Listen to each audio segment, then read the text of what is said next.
Huha-huha sana-sini tentang merdeka, tapi kita masih menghadapi masalah yang 40 tahun, 50 tahun lalu guys, kita masih hadapi sampai hari ini. Jadi di manakah kunci ataupun apa pendapat kamu tentang ini guys? Time sama, project sama, Sarawak siap, Sabah belum siap. Salah saya kah? Hari ini ada air, besok ada air. Jam 5 pagi ada air, jam 8 pagi ada air. Sampai kita.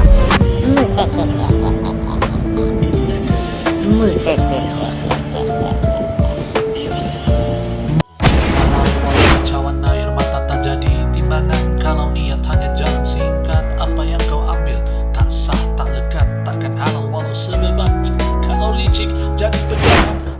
Hey ho, assalamualaikum guys. Apa kabar semua? Selamat datang, selamat bergabung lagi bersama saya lagi BDT. Sabah adalah sebuah negeri yang sangat kaya guys. Kaya dengan sumber alam, kaya dengan keindahan, dan sangat banyak sumber alam sekitar dia guys. Tapi kenapa air bersih masih susah untuk sampai ke kawasan-kawasan kita guys? Jadi saya yakin ini satu isu yang semua menghadapi guys. Bukan saya saja, bukan kamu saja, bahkan semua rakyat Sabah mengalami masalah air bersih guys. Jadi ini salah siapa guys? Apakah salah kerajaan? Apakah salah kita? Ataupun salah siapa guys? Hari ini BDT Crew akan bongkar masalah fakta sebenar. Kenapa masalah air ini sentiasa menjadi salah satu topik yang sangat hangat diperbualkan masyarakat Sabah guys. Ramai rakyat Sabah yang mengalami tangki kosong, bekalan air yang kurang bersih, dan masalah air yang susah untuk sampai ke kawasan kalian guys. Malah ada kawasan yang bergantung dengan bekalan air yang air daripada bukit, lori air, bahkan tangki. Masalah ini guys bukan satu masalah yang baru. Ini sudah berlaku sejak zaman dulu lagi. Dan persoalan yang paling besar, kenapa sampai hari ini guys, sudah 2026, masih lagi kita menghadapi masalah yang sama, yaitu air. Salah satu punca kenapa bekalan air kita susah untuk sampai ke kawasan kita adalah infrastruktur yang sudah terlalu usang dan lama. Pipe air yang sudah terlalu lama, dan apabila sudah terlalu lama, sudah terlalu usang, bocor pasti akan terjadi di sini sana.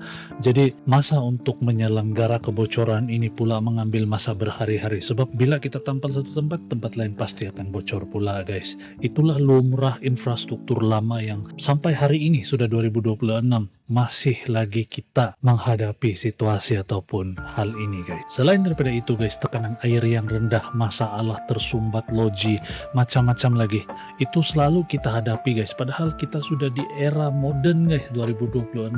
Huha-huha sana sini tentang merdeka, tapi kita masih menghadapi masalah yang 40 tahun, 50 tahun lalu guys, kita masih hadapi sampai hari ini. Jadi di manakah kunci ataupun apa pendapat kamu tentang ini guys? Komen di ruang kolom komentar di bawah. Salah satu lagi sebab kenapa bekalan air susah untuk sampai ke kawasan rumah kita ataupun ke kawasan kita guys adalah sebab geografi di Sabah ini. Sabah bukan sebuah negeri yang senang untuk bina sistem air dah.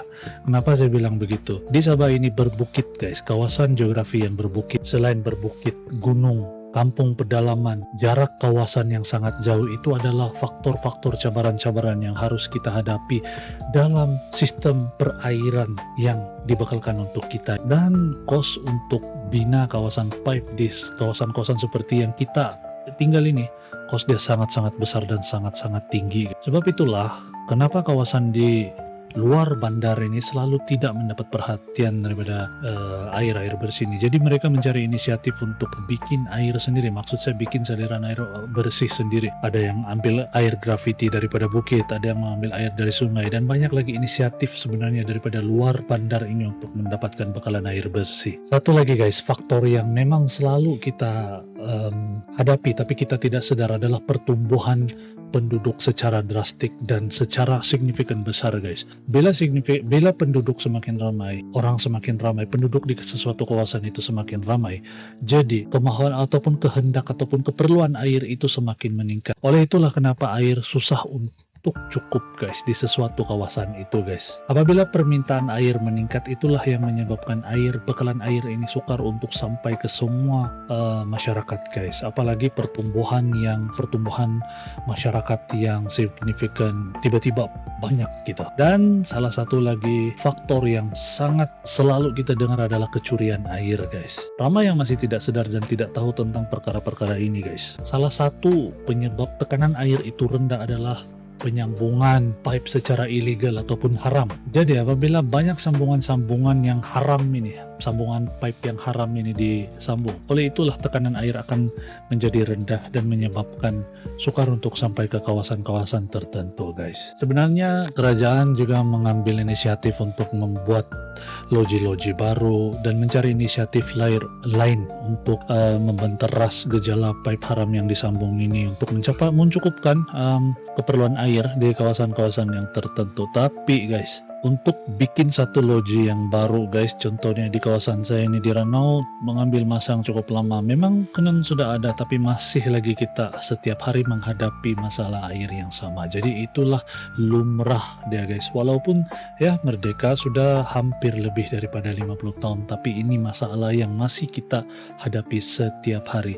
Jadi guys, kalau pendapat kalian, apa jalan solusi untuk menyelesaikan isu ini, ataupun apa langkah-langkah yang boleh diambil untuk kita mendapat perkhidmatan air ataupun bekalan air yang mencukupi di kawasan-kawasan kita, guys. Jadi komen di ruang kolom komentar di bawah. Dan sampai di sini dulu video pada kali ini, semoga bermanfaat, dan saya yakin semua pernah merasa masalah air guys, apalagi di kawasan bandar dan kawasan pekan. Jadi semoga ini bermanfaat untuk semua. Komen di ruang kolom komentar di bawah pendapat kawan-kawan semua, dan sampai jumpa lagi di video yang akan datang.